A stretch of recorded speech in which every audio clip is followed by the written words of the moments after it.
Assalamualaikum warahmatullahi wabarakatuh. Perkenalkan, nama saya Sari Ahmadanti. Saya dari Prodi Pendidikan Ekonomi Universitas Pancasarti Kampus D Bekasi. Di sini saya akan menjelaskan materi tentang cost benefit analysis.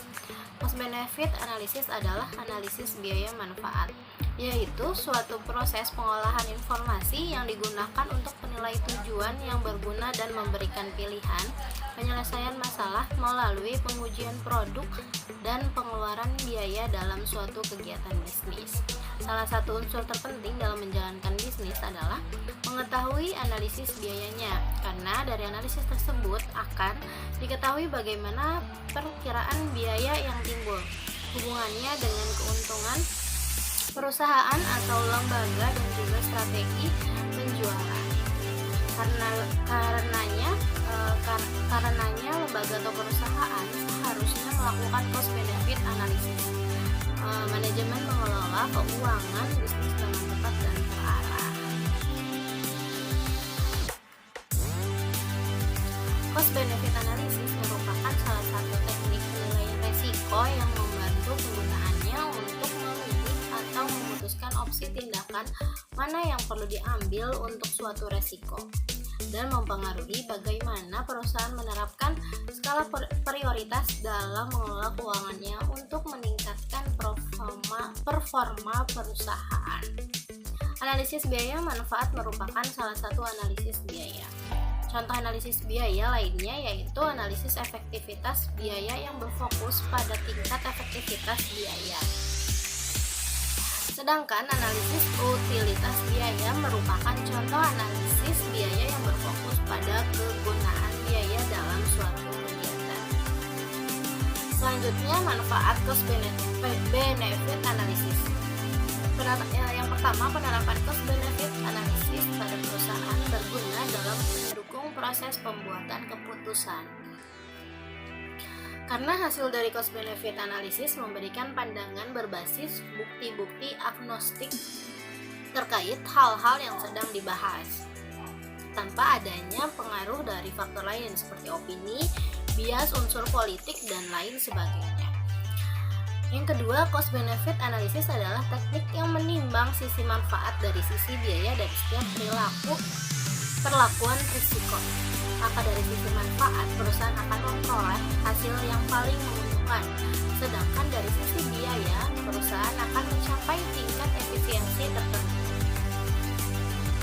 Cost benefit adalah alat yang sangat berharga dalam membentuk keputusan. Yang pertama, membantu proses pengambilan keputusan, khususnya dalam penilaian setiap alternatif keputusan yang ada. Yang kedua, mendorong munculnya ide baru terkait alternatif keputusan. Yang ketiga, mengantisipasi timbulnya biaya yang tidak efektif dan dari suatu alternatif keputusan. Yang keempat, pembelian. Yang kelima, mengimplementasikan strategi pemasaran. Yang keenam, membuat anggaran keuangan. Dan yang ketujuh, melakukan ekspansi. Contoh soal benefit analisis dan manfaat yaitu analisis biaya dalam mendirikan gedung baru untuk jurusan baru pada suatu lembaga pendidikan. Apakah keuntungan bisnis baru tersebut sebanding dengan biaya yang akan dikeluarkan? Selanjutnya, cara melakukan cost benefit analysis. Yang pertama, membuat kerangka analisa dari cost benefit analysis. Bentuk kerangka ini berbeda-beda tergantung pada spesifikasi sebuah perusahaan. Lakukan identifikasi terhadap tujuan dan sasaran yang ingin dicapai. Misalnya dengan bertanya apa yang dibutuhkan perusahaan untuk mencapai kesuksesan. Sasaran yang dibuat sangat penting dalam menginterpretasikan hasil analisis. Putuskan metrik seperti apa yang akan digunakan untuk melakukan analisis. Kemudian menentukan nilai dari biaya dan manfaat yang dimiliki dengan mata uang. Tujuannya agar bisa memutuskan mana yang lebih tinggi antara biaya yang harus dikeluarkan atau manfaat yang akan didapatkan. Yang kedua, mengidentifikasi biaya dan manfaat. Mengidentifikasi biaya yang dikeluarkan dan manfaat atau keuntungan yang diperoleh, caranya adalah dengan membuat daftar biaya dan daftar manfaat. Yang pertama, biaya langsung, direct cost, meliputi biaya bahan baku, biaya manufaktur, biaya pekerja, dan biaya inventaris. Yang kedua, biaya tidak langsung, meliputi biaya listrik, biaya sewa, biaya air, dan biaya lain yang menunjang operasional perusahaan. Yang ketiga, biaya yang tidak teraba, merupakan biaya yang cukup sulit ditentukan. Contohnya adalah menurunnya kepuasan pelanggan setelah penerapan program layanan baru yang berpengaruh pada berkurangnya jumlah pelanggan. Yang keempat adalah biaya peluang, yaitu jumlah keuntungan yang didapatkan dari satu strategi bisnis dibandingkan dengan strategi lainnya. Manfaat yang harus dihitung dalam cost benefit analysis formula meliputi: yang pertama, manfaat langsung, merupakan peningkatan atau pendapatan penjualan dari produk baru yang diproduksi. Yang kedua, manfaat tidak langsung, yaitu peningkatan minat konsumen pada suatu brand. Yang ketiga, manfaat tidak teraba, misalnya moral karyawan yang semakin membaik karena meningkatnya keuntungan perusahaan. Yang keempat, manfaat kompetitif, merupakan manfaat yang mempengaruhi daya saing. Misalnya masuk sebagai 3 perusahaan terbesar dalam industri yang dijalankan. Ketiga, menentukan nilai dari biaya dan manfaat yang ada. Biaya dan manfaat yang muncul lebih mudah jika dihitung dalam bentuk mata uang. Harus menentukan mata uang yang digunakan. Semua biaya dan manfaat harus dihitung tanpa terkecuali.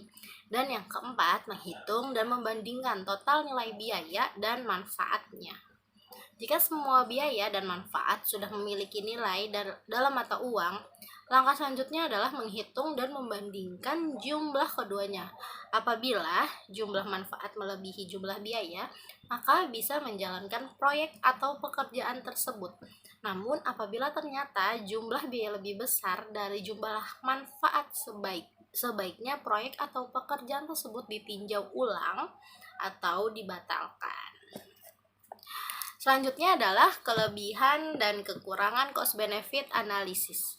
Kelebihan cost benefit analysis yang pertama, membantu menyederhanakan dalam pengambilan keputusan. Dan yang kedua, menggunakan data sebagai dasar perhitungannya sehingga hasilnya sangat valid.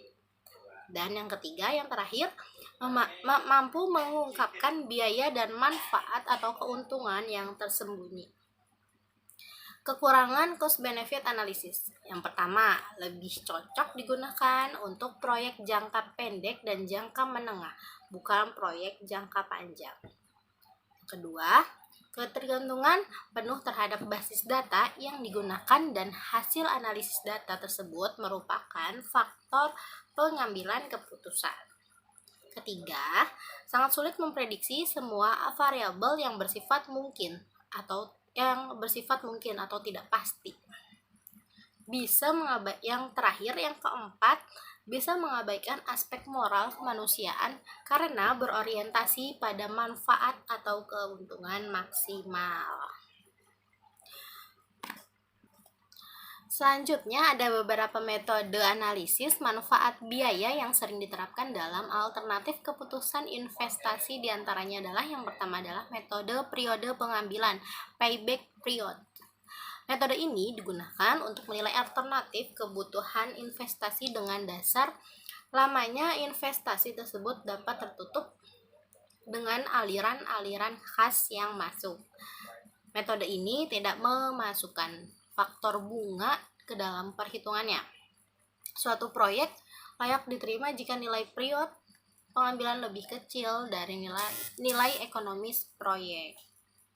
Selanjutnya, yang kedua, metode pengambilan investasi, return of investment. Metode ini digunakan untuk mengukur prosentase manfaat yang dihasilkan oleh proyek dibandingkan dengan biaya yang dikeluarkannya. Suatu investasi layak diterima jika return of investment-nya lebih besar dari 0.